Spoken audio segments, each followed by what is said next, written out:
The man across from me did not look like someone about to detonate my life. It was early afternoon in River North, the kind of gray Chicago day where the sky presses low and everything smells like wet pavement and burnt coffee. The cafe was half full, laptops open, coats draped over chairs, quiet conversations floating like background noise, ordinary, safe, forgettable. Until he said my husband's name. Eric Whitaker, the stranger said calmly, as if reading a grocery list. My chest tightened, not sharply, but deeply, like the air had thickened without warning. He didn't rush. He didn't stare. He waited, studying my face the way a doctor watches a monitor. My name is Daniel Reed, he continued. Early 40s. Careful posture. Steady hands. Not angry. Not nervous. Controlled. Your husband is having an affair with my wife. I didn't gasp. I didn't cry. There was no dramatic reaction. No movie-worthy moment. Just a cold weight settling in my stomach, heavier than suspicion ever was. Suspicion floats. Confirmation sinks. Daniel reached into his jacket and placed a thick envelope on the table between us. He didn't open it. He didn't slide it toward me yet. He let it sit there, like a loaded weapon neither of us had touched. If you file for divorce now, he said quietly, you lose. That sentence lodged itself somewhere behind my ribs. I had imagined this moment 100 different ways. I thought I would scream, confront Eric, collapse. Instead, I sat perfectly still, my hands folded around a coffee cup that had gone cold. Daniel leaned back slightly. Courts don't hear pain, he said. They hear proof. If you move on emotion, you protect the people who lied to you. If you wait, you protect yourself. Around us, someone laughed. A barista called out an order. Life kept moving while mine cracked open. He explained that he had already spoken to attorneys, that he had learned painfully that confrontation only teaches liars how to lie better. He talked about patterns, dates, times, locations, evidence. That didn't argue or beg. Evidence that simply existed. I thought of Eric, the late nights, the phone always face down, the quiet that had crept into our home without a single fight. A house can be silent because it's peaceful, or because someone has already left. Daniel finally nudged the envelope closer, still unopened. You don't have to decide today, he said. Just promise me one thing. Don't rush. I nodded once. I didn't know it yet, but that ordinary cafe, those rain-soaked coats and murmured conversations, was the exact place. My life stopped spinning blindly and started moving forward with intention. Before everything cracked open, I believed my life was steady. I had been married to Eric Whitaker for 7 years. Not the kind of marriage people brag about online, but the kind everyone nods approvingly at. Predictable, quiet, responsible. Eric worked operations for a logistics company, long hours, clean shirts, steady paycheck. I worked remotely as a localization specialist, translating documents at our kitchen table while the radio hummed softly in the background. Our love lived in routines. Saturday mornings at the grocery store, Friday takeout, movie nights where Eric always fell asleep before the ending, his head tilted just enough to rest against the couch cushion. He wasn't romantic, but he was reliable. If something broke, he fixed it. If I needed help, he showed up. Bills were paid on time. Voices were never raised. I told myself this was what grown-up love looked like. Looking back, I see how easily I confused quiet with loyalty. Eric didn't talk much about his feelings, and I mistook that for depth. He didn't share details about work, and I called it professionalism. There were no dramatic warning signs, no screaming matches, no sudden distance I could name. Just a peaceful house and a life that felt finished in a good way. My parents adored him. My friends said I was lucky. I agreed. I believed that the absence of conflict meant the presence of trust. I didn't understand then that a home can be silent not because it's safe, But because someone is already halfway gone, the changes came slowly, almost politely. First, Eric started coming home later. 9 o'clock, then 10, then closer to midnight. There was always a reason. A contract issue, a delayed shipment, a last-minute meeting. His job had always been demanding, so I believed him without question. A new scent appeared in our bathroom. Not soap, not deodorant, cologne. Eric had never worn cologne in 7 years. When I asked, he shrugged.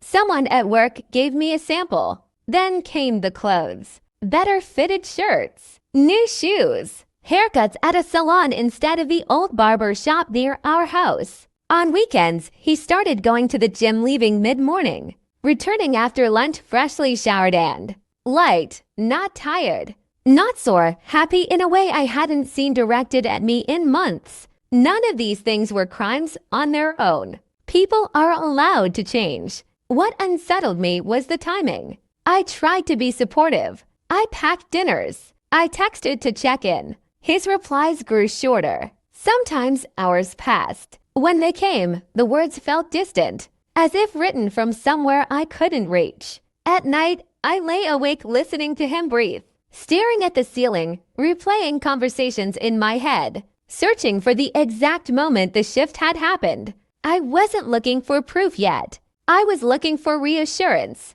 but my body already knew what my heart was still negotiating with. Something was wrong. And no matter how quietly I said it to myself, the truth kept getting louder. The moment everything changed didn't arrive with a scream or a confession. It arrived on an ordinary weekday evening. I was having dinner with a friend near the Loop, seated by a window streaked with rain and reflected traffic lights. She was mid-sentence, talking about something that no longer mattered, when my eyes caught on a shape across the street that felt familiar. Eric. At first, relief rushed in so fast it almost hurt. See, I told myself, you're wrong. He really is working late. Then I saw the woman sitting across from him. She had dark hair and wore a wine-colored coat. They leaned toward each other as they spoke, close enough that their knees nearly touched. Eric was smiling, not the tired, polite smile he brought home, but an open, easy one. A smile I hadn't seen in a long time. The room around me faded, like someone had turned the volume down on the world. I watched as he reached across the table and took her hand. It wasn't dramatic. That was the worst part. No hesitation. No glance around. Just a familiar, practiced touch. I didn't move. I didn't stand. I didn't rush outside or call his name. My body refused to cooperate, as if standing up would make the truth irreversible. My friend followed my gaze. Her hand closed around my arm. Nat, she whispered, her voice sharp with certainty. We need to go. I let her pull me away. My legs felt hollow, like they didn't quite belong to me anymore. I went home alone. The apartment felt staged that night, like a set built to resemble life I no longer occupied. The couch, the kitchen, the framed photos on the wall. Everything looked the same, and none of it felt like mine.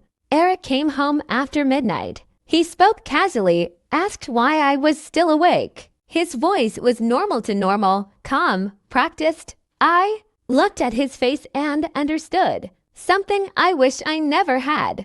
A person can lie very easily when the lie has already become routine. I didn't confront him. I asked a gentle question about work. He answered without hesitation and walked into the bathroom. I sat on the couch listening to the shower run, the water pounding like static in my ears. That was when I made a decision. Once you see the truth, you don't get to unsee it. And if I reacted now angry, hurt, desperate, I would lose control of the only thing that mattered. What came next had to be done carefully. From the next morning on, I lived two lives. On the outside, I was the same wife. Coffee in the morning. Neutral questions. Quiet good nights. On the inside, I was watching everything. I started small. I wrote down the time Eric left, the time he came home. I noted weekends. I noted excuses. I didn't follow him. I didn't check his phone. I only recorded what was already visible. When he said he was working late, I drove past his office once. His car wasn't there. I told myself not to panic. One absence isn't proof, but it was the first crack in the story. And cracks, once they start, don't stop on their own. Knowing someone is lying without being able to prove it is a special kind of torture. It's like hearing a smoke alarm in the distance but never seeing flames. You can't relax, but you can't act either. Every normal moment feels fake. Every smile feels borrowed. I kept pretending. When Eric said he was going to the gym, I asked which one, casually, like a wife making conversation. Later, alone, I checked the membership online. He had signed up months ago. He had checked it once. The realization sat heavy in my chest. I wasn't dealing with forgetfulness or stress. I was dealing with intention. I didn't tell my friends. I was ashamed that I hadn't seen it sooner. Ashamed that I didn't yet have the courage or proof to say the words out loud. Suspicion felt flimsy. I needed facts. So I met a divorce attorney quietly. I told him everything. The late nights, the cologne, the café. The way my body had known before my mind caught up. He listened without interrupting. When I finished, he folded his hands and said the sentence I didn't want but needed to hear. Suspicion is not evidence. He explained that confrontation without proof only does one thing. It teaches the other person how to hide better. Courts don't reward pain. They reward documentation, dates, patterns, records. I left his office heavier than when I entered, but clearer. Do not move until you can prove. That meant smiling when I wanted to scream. I was working from home when the doorbell rang. I assumed it was a delivery. Instead, a man stood there holding a folder under his arm. Calm eyes, controlled posture. The same man from the café. We sat at a quiet diner a few blocks away. He didn't waste time. My wife's name is Brooke Lancaster, he said. She's been seeing your husband for months. Hearing it out loud landed differently than seeing it with my own eyes. The truth became solid, undeniable. Then he opened the folder. Photographs. Eric and Brooke at restaurants. Walking side by side into a movie theater. Standing too close in a parking garage. Each image labeled with a date and location. Clean, organized, relentless. I recognized her instantly, the wine-colored coat. The same woman from the café. Daniel told me he had hired a professional after his. Suspicions became impossible to ignore. He spoke without anger, without satisfaction, like someone who had already cried alone and moved past shock. Relief and grief hit me at the same time. Relief that I wasn't imagining things. Grief that it was all real. He slid a flash drive across the table. You'll need this if you decide to protect yourself, he said. I asked him why he was helping me. Because we're in the same position, he answered quietly. And no one should go through this blind. As we stood to leave, he paused. I'll reach out again, he said. There's something important we need to discuss. 3 days later, my phone rang. And that call would change the way everything ended. We met again at the same cafe in River North. 3 days later, Daniel was already seated when I arrived. He didn't stand. He waited until I sat down, then calmly lifted a hard black case onto the chair beside him. It hit the floor with a dull, heavy sound that turned my stomach. This isn't revenge, he said before opening it. It's timing. Inside were stacks of cash, neatly bound. I felt anger rise instantly. I told him I wasn't for sale. He nodded, unfazed. I know, he said. This isn't a bribe. It's space. If you file first, Eric panics. Panic warns my wife. Evidence disappears. Stories change. If we wait, patterns deepen. Proof multiplies. 3 months sounded unbearable. Living beside a man I knew was lying. Smiling through it. Carrying the truth alone. But I understood what he was saying. One emotional move from me would protect Eric. One mistake from Daniel would protect Brooke. I agreed to wait. The next week's demanded discipline I didn't know I had. Nothing changed on the outside. Coffee in the morning.